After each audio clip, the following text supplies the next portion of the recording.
Family card দেওয়ার প্রলোভনে ধর্ষণের শিকার হয়েছে। ফ্যামিলি কার্ড দেওয়ার প্রলোভনে টাকা নেওয়া হচ্ছে, এটা প্রতিদিনের রিপোর্ট আছে। সাধারণ মানুষ জানতে চায় এই বাজেটে যে গ্যাস সিলিন্ডারের দাম কিছুদিন আগে 1250 থেকে 1950 টাকা হলো, তার দাম কতটুকু কমেছে।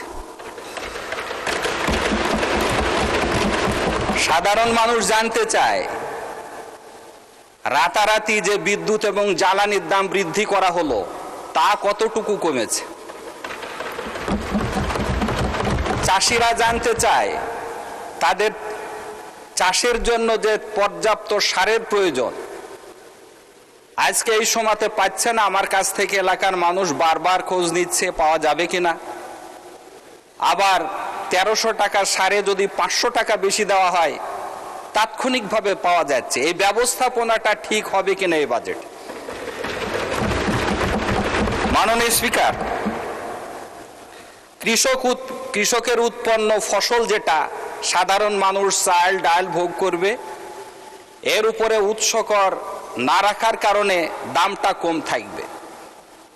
কিন্তু কৃষকের উৎপন্ন ফসলের মূল্য, পেঁয়াজ উৎপাদন করতে খরচ 25 টাকা 15 টাকাতে বিক্রি করছে।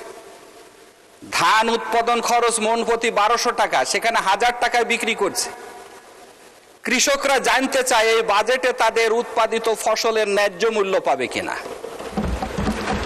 বিধায় আমরা যে বলছি সারা দেশে আনন্দের জোয়ার বয়ে গেছে বাজেট দেখে, মানুষের মুখটা মলিন হয়ে গেছে এই বাজেট দেখে তাদের সমাধান না পাওয়ার কারণে। মাননীয় স্পিকার, ব্যবসায়ীরা বিদ্যুতের দাম বাড়ার কারণে, জ্বালানির দাম বাড়ার কারণে তাদের পণ্যের দাম ঠিকই সমন্বয় করে নেবে। বিধায় এই বৃদ্ধিকৃত মূল্যটা সাধারণ মানুষের উপরে যেয়ে পড়বে। অথচ এই সাধারণ মানুষ হাসপাতালে যে যথাযথ চিকিৎসা পাচ্ছে না। হার্টের রিংয়ের দাম কমানো হয়েছে,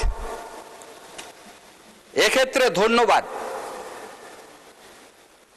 ডায়ালিসিস খরচ কমানো হয়েছে, ধন্যবাদ। কিন্তু হার্টের রিং শখ করে একজন একটার বেশি দুইটা নেবে না। ডায়ালিসিস একবার প্রয়োজন হলে দুইবার প্রয়োজন হবে না।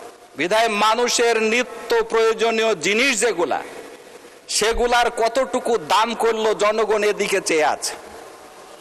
মাননীয় স্পিকার, এই মুহূর্তে একটা কথা বলতে হয়। আমার মেহেরপুর সদর হাসপাতালের দুরবস্থা চলছে।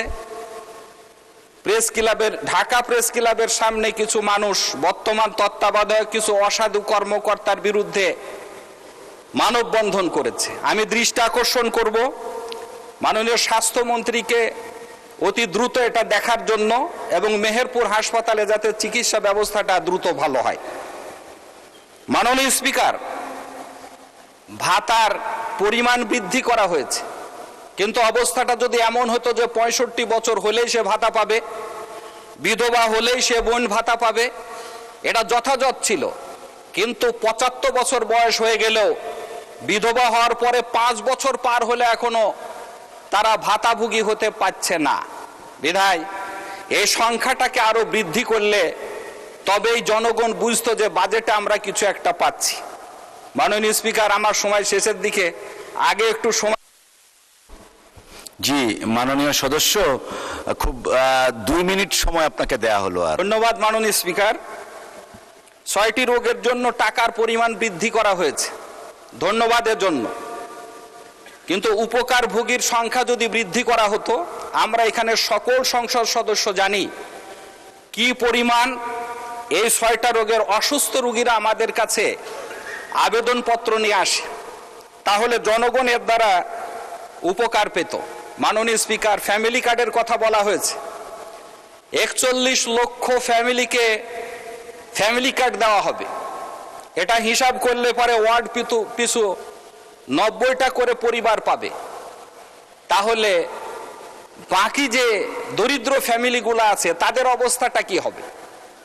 এবং এইটা পাওয়ার প্রতিযোগিতার কারণে আমরা দেখেছি ইতোমধ্যে সংবাদপত্রগুলোতে ফ্যামিলি কার্ড দেওয়ার প্রলোভনে ধর্ষণের শিকার হয়েছে, ফ্যামিলি কার্ড দেওয়ার প্রলোভনে টাকা নেওয়া হচ্ছে, এটা প্রতিদিনের রিপোর্ট আছে।